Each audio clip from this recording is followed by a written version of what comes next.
भगवान विश्वकर्मा की जयंती हर वर्ष की भांति 17 सितंबर को उत्साह और उमंग के साथ मनाई गई। निर्माणी श्रमिकों और कारीगरों के आराध्य देव भगवान विश्वकर्मा की जयंती को लेकर उत्साह का माहौल रहा। नगर के बिजली विभाग में भी भगवान विश्वकर्मा की जयंती धूमधाम से मनाई गई।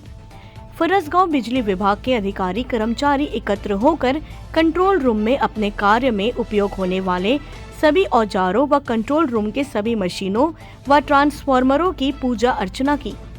सहायक यंत्री यशवंत तुमरेटी ने कहा कि विश्वकर्मा भगवान शिल्पकला और वास्तुकला में निपुण थे, इसलिए ही शिल्प और वास्तु के क्षेत्रों से जुड़े लोग विश्वकर्मा जी को अपने गुरु के रूप में पूजते हैं। उन्हें दुनिया का पहला इंजीनियर कहा जाता है। साथ ही इस अवसर पर सभी को विश्वकर्मा जयंती की शुभकामनाएं दी। फरसगांव से रामकुमार भारद्वाज की रिपोर्ट।